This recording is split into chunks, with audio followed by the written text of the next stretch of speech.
You are close enough. Hello everybody, this is Leonard for the Ultimate Growth Experience podcast. So today I have Tom Switzer.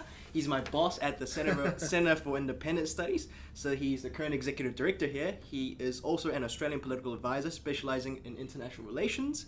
He's had experience in public policy research in institutions such as the United States Study Center from 2009 to 2017, the American Enterprise Institute. He was a columnist and writer for the Spectator Australia, the opinion editor for the Australian newspaper, and editorial writer at the Australian Financial Review as well.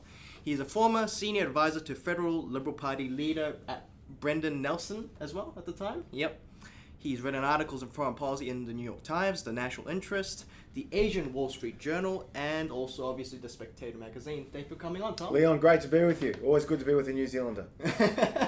He's the first Australian. So, you are my first guest from Australia. How do you feel?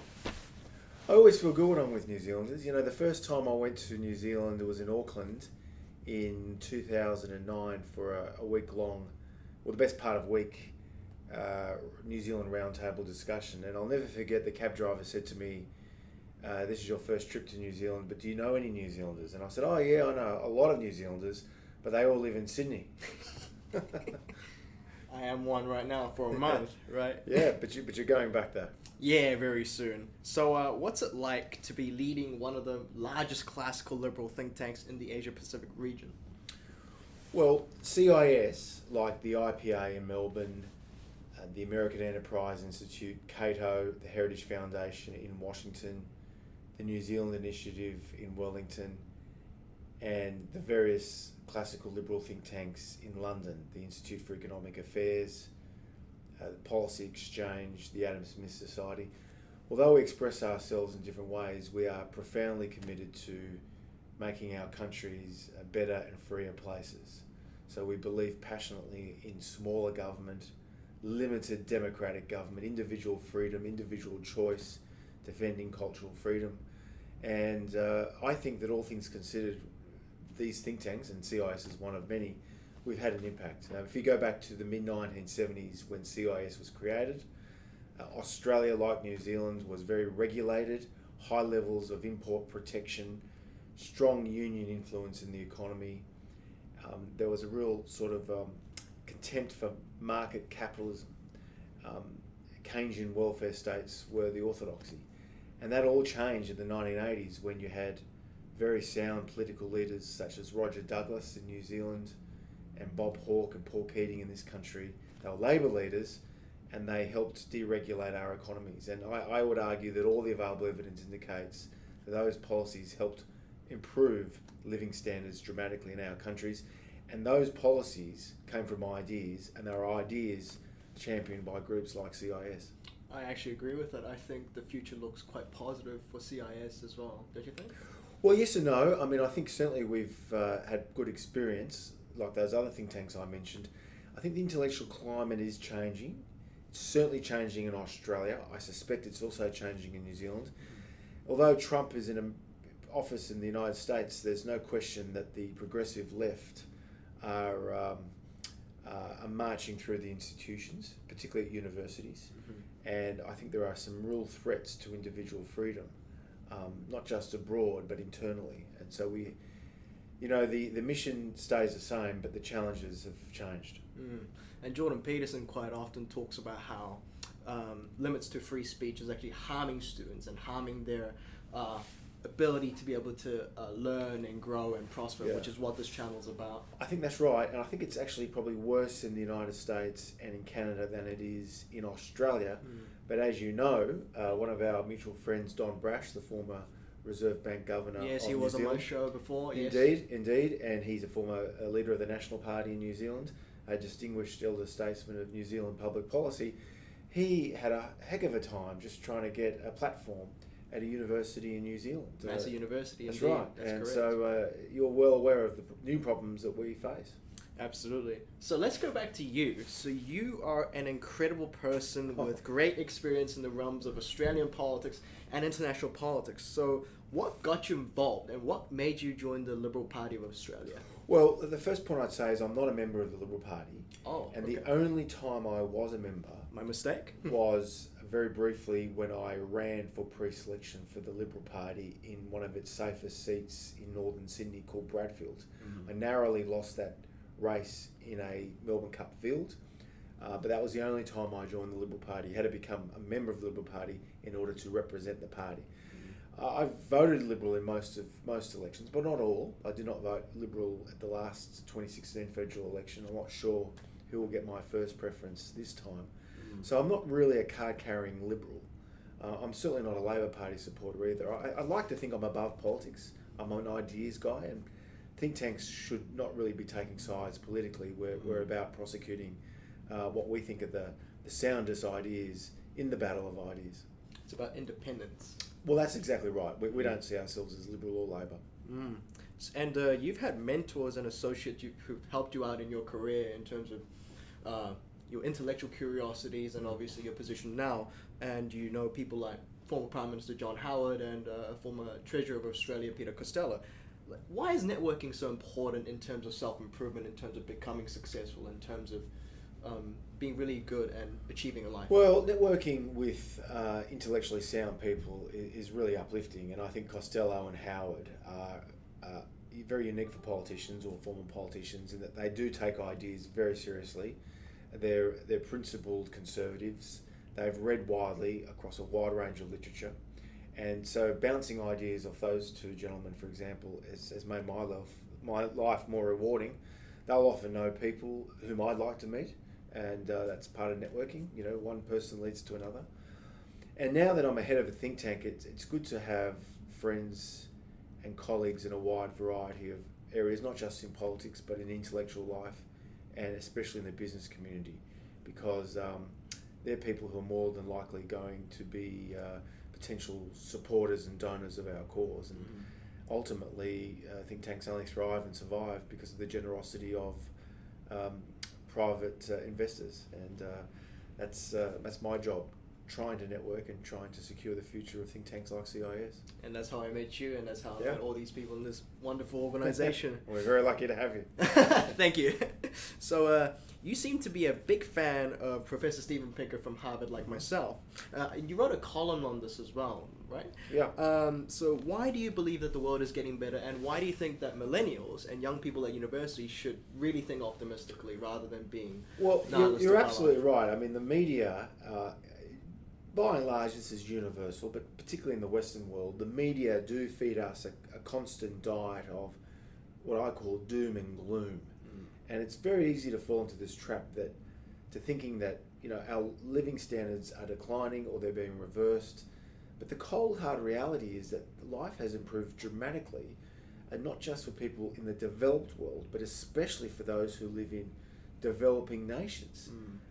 As I say, all the available evidence supports this. It's not just Steven Pinker from Harvard, it's Kishore Mahbubani from Singapore, past guest at CIS. The distinguished Swedish intellectual Johan Norberg, Matthew Ridley, who's in the British House of Lords. All these people have written very important books, and the data is just overwhelming. I'll just give you some key points. Poverty, sanitation, malnutrition, literacy, security, child labour, infant mortality, personal liberty. I mean, on all these areas, life has improved dramatically. You just think about mainland China, communist China. 40 years ago, 9 out of 10 Chinese lived in abject poverty. Today, only 1 in 10 Chinese live in abject poverty. And notice what happened 40 years ago, in the late 1970s. In fact, it was 1979 when Deng Xiaoping put in place market economic reforms that undermined the old communist economic system. And that has ultimately led to this huge growth in the Chinese middle class. Living standards have improved dramatically, but it's not just in China, it's all around the developing world, and we very rarely hear these kind of stories. 2 centuries ago, 94% of the world lived on $2 a day per capita terms. Today, only 10% do. I mean, that's just extraordinary.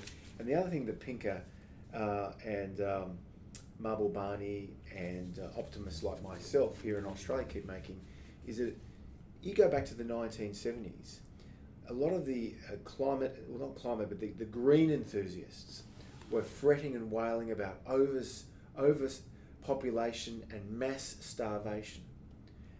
Books were written about these doomsday scenarios.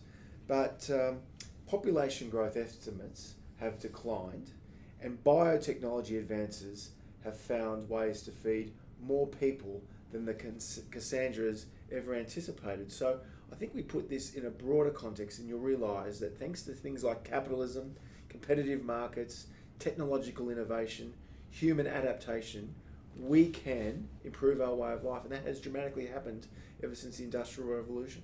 And that goes against the Malthusian vision of the world. Absolutely. And Malthusians go beyond ideology. They're mainly on the left, like Naomi Klein, for example. Oh yeah, I've heard of that. And Bernie Sanders, the Democrat socialist candidate, who honeymooned in the Soviet Union. But they're also on the right as well. So I think it's important to remind people that although there are serious challenges there, such as mortgage stress for millennials, the costs of education, nevertheless, in the grand sweep of history, our living standards have improved dramatically. I'm personally a blue-green environmentalist, but when I look into what Dr. Pinker says, I look at it as a problem that's solvable through market mechanisms, through just innovation, technological innovation. Well, classic case in point. When Donald Trump decided to pull the United States out of the Paris Climate Accords in our winter of 2017, it was met with howls of outrage. Morning, noon and night on the public broadcaster, there'd be widespread criticism of Donald Trump's decision. And yet, no one, or hardly anyone, I did, I was one of the few, hardly anyone pointed out the reality that US emissions were coming down faster than much of Europe. That's actually factually true. And that is because not carbon regulations or emissions trading schemes or any kind of climate mitigation policies. It's primarily due to technological innovation known as fracking. Fracking, the shale gas revolution, has helped reduce emissions dramatically in the United States. That point rarely gets made. I didn't know that. Fantastic. But that's an example of how market capitalism or competitive markets yes. and technological innovation can actually adapt to the problems of climate change. Absolutely. So you have incredible knowledge about particularly American politics and international relations. Well, I was born in the United States. Oh, right. I didn't know that. What are your thoughts about the political polarization of our era, and how can we get the left and the right to start having a proper conversation again? I often make the point when I address groups that we at CIS try to... we're passionate in our views. We believe firmly in market economics and smaller government and educational reform, defending our cultural institutions and whatnot. But we do so in a way that speaks above and beyond that toxic polarisation that all too often characterises public discourse, not just in Washington, but also in Wellington and in Canberra and certainly Westminster and many parts of Europe. The polarisation is very real. There's no question that social media makes that polarisation even more toxic than it was in the past. But polarisation in itself is not a new phenomenon.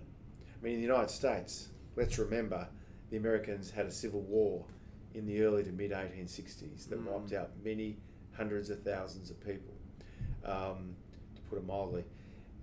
Let's remember the race riots and the riots over the Vietnam War in the late 1960s and early 70s.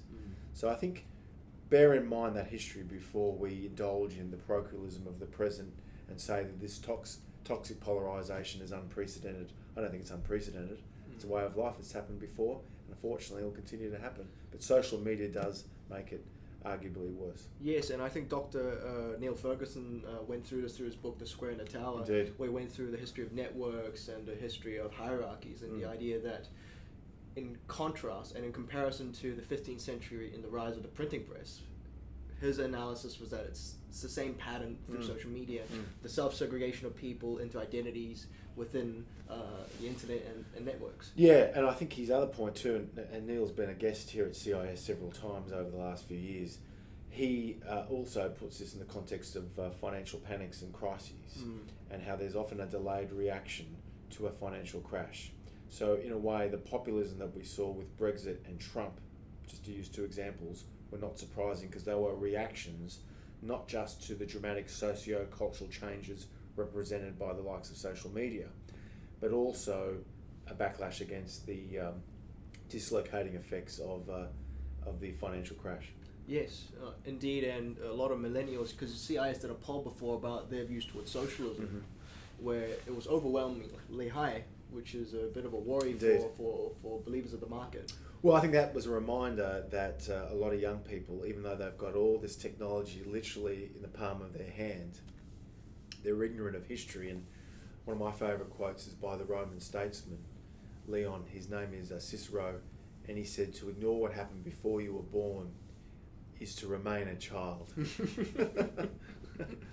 Yeah, and in terms of self-improvement, guys, like, you should read, you should look at different perspectives and diversify your knowledge into a way in which you understand and comprehend political positions rather than being tribal. And I think you made that point quite clear.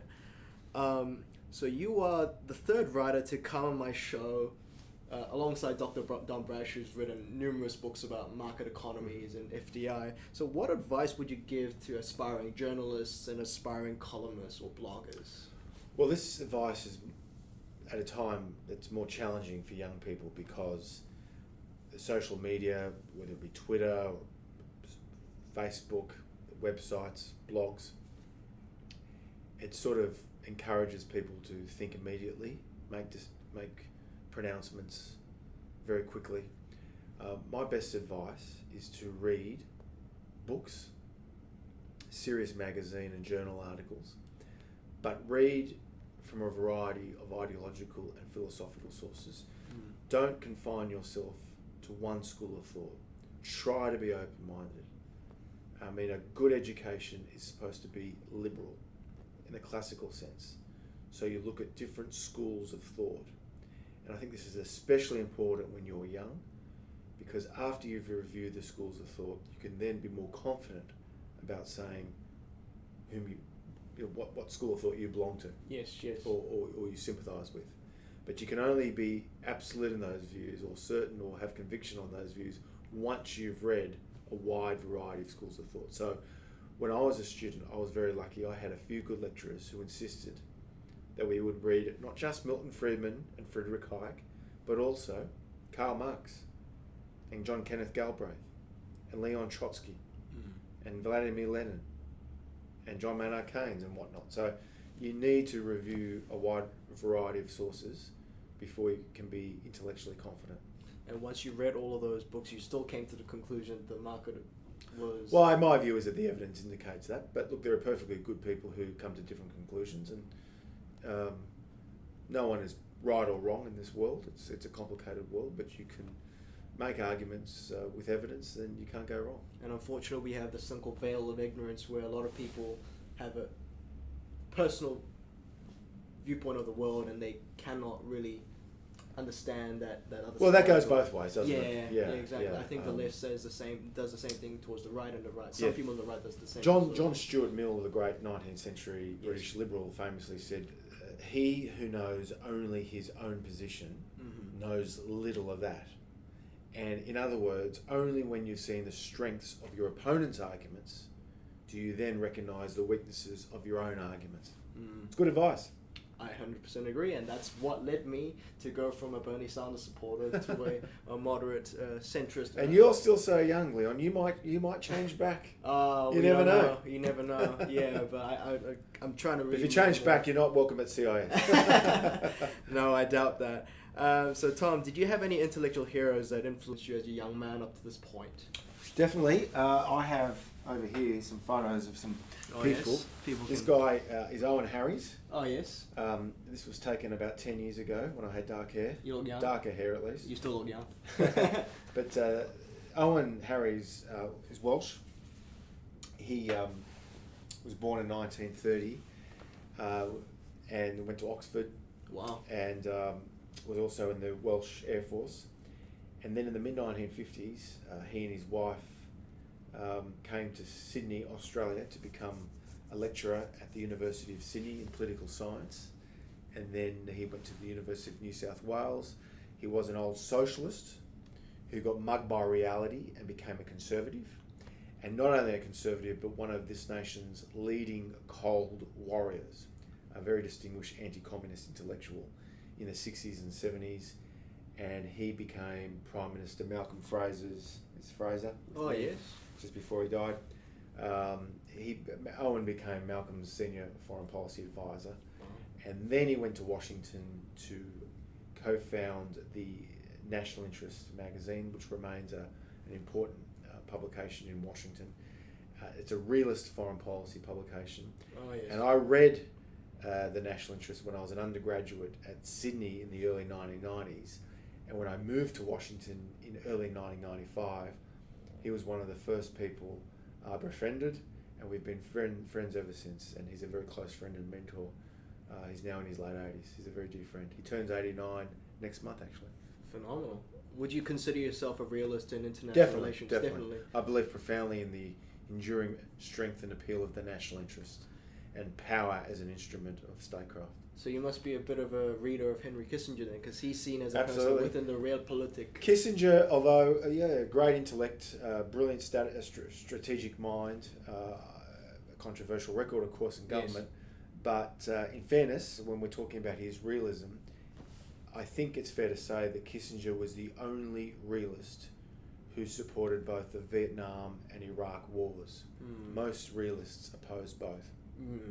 I was too young to have a position on the Vietnam War, but I strongly opposed the Iraq invasion. I was one of the few conservatives in this country to oppose the war because I believed, like the great realists John Mearsheimer from the University of Chicago and Stephen Walt from Harvard, that the threat that Saddam posed could have been contained the way it had been since the previous Gulf War through sanctions, naval blockade, no-fly zone, and also the principles of deterrence. If Saddam ever used weapons of mass destruction against American interests in the region, it would guarantee massive annihilation. So deterrence was working. There was no case for an invasion, which of course has led to all sorts of unintended consequences. Yes. Well, so that's realism, yeah. Yes, and the road to hell is paved with good intentions. A.J.P. Taylor, the great British historian, said that. Absolutely, yeah. And I use that quote a lot because Thomas Sowell uses that quite a bit. Thomas Sowell, another past guest at CIS. Oh, yeah. Great free market, true liberal intellectual. And a book and an author that everybody should read, in my view. Even people on the left and everybody. Yeah. Yep. Well, in fact, I think if you look closely, Leon, Owen and I are having lunch. Conflict of Visions. Conflict of Visions. Course. Yeah, there you go. It's on my list. Small world, mate. Small world. Oh, man. So if you had to suggest 3 books to any university student, what would the 3 books be for you? Oh, well, it depends what subject you're teaching. I mean, I'm interested in politics, like international relations. Yep. Yeah. Well, you mentioned Kissinger and realism. I do believe that his book in 1994 called Diplomacy, 25 years ago now, absolutely outstanding overview of international relations. I think he goes back to the Treaty of Westphalia, which of course was the beginning of the nation-state system as we know Westphalian it. system, yes. That's right. So he goes from the mid-1600s right through to the end of the Cold War and the early years of the post-Cold War era. I think it's magisterial. It's his best book, and that's saying something given that Kissinger's authored, I think, more than 10 very substantial tomes. So Diplomacy, Henry Kissinger, 1994. I think from a free market, classical liberal perspective, I toss and turn between either Friedrich Hayek's The Road to Serfdom. I read that. Published in the mid-1940s. Or Milton Friedman's Free to Choose in 1980, which helped set the intellectual scene for Ronald Reagan and Margaret Thatcher. The other book, because I do believe it's important to look at other books, is probably Karl Marx's Communist Manifesto with Friedrich Engels in 1848. And the opening line, "A spectre is haunting Europe." Yeah, very important book. Nice. Yeah. I mean, it's not to say I agree with it, but again, it gets back to my earlier point. Only when you've read your opponent's arguments do you have a sense of your own weaknesses. Yes, precisely that. If you had to give an advice to a 20-year-old self, what would you say to him?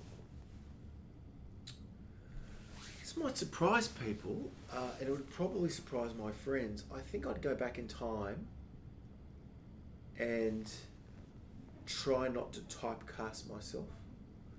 I became,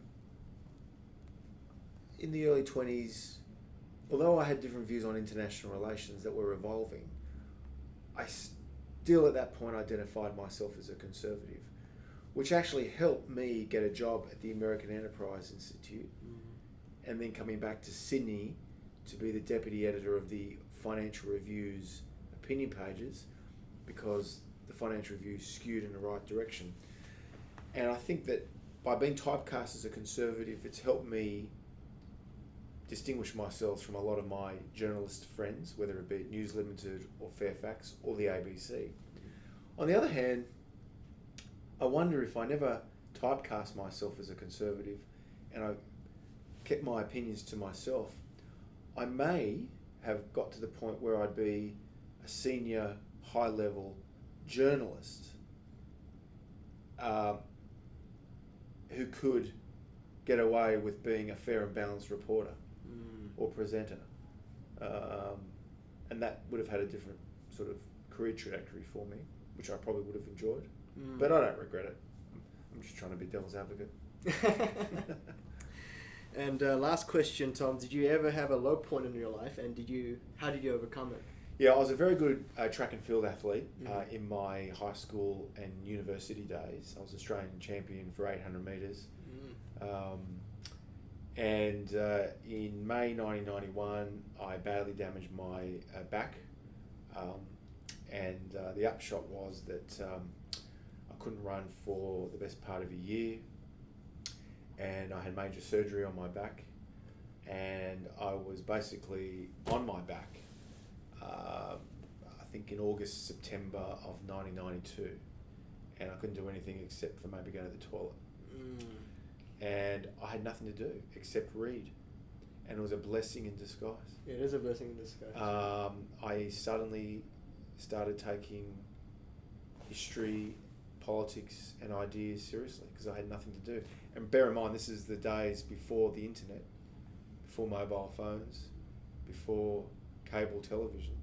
So I just sit on my back and read back issues of magazines like The National Interest, National Review, the UK Spectator, the New Republic in Washington, Quadrant magazine. Learn, and my life changed. I then became attracted to the world of ideas and history and politics. And if it weren't for that back injury, I probably would have gone on to bigger and better things with sport. I might have represented the country in the Commonwealth Games, but I doubt I would have made the Olympics. But I would not have fallen in love with politics and history. So I'm glad it worked out well for me. And I agree with that. And I think that if you use your liability, if you use your unfortunate circumstances into a positive, into an asset, I think this is something that a lot of people don't do. They get absolutely. The victimhood mentality, for example. A classic case in point is the great Charles Krauthammer, who was a distinguished Pulitzer Prize winning columnist for the Washington Post for 30 to 35 years. He was a trained psychiatrist. He was studying at Harvard University in the early 1970s. He was a gun student in psychiatry, a very athletic guy, went for a swim, hit his head at the bottom of the pool in a very awkward way, immediately became a quadriplegic. So he was in a wheelchair for the rest of his life. And he had to come to grips with this. And he turned it to an advantage because while he was getting surgery and recuperating, he fell in love with politics and history. And his life changed and he became one of the greatest columnists of the modern era. So there you go, everybody. Awesome. Always look on the bright side of life. Always be an optimist. Thank you so much, Thanks. Tom. Everybody, thank you for coming on the show. Hope you have a good day, and I'll talk to you all soon.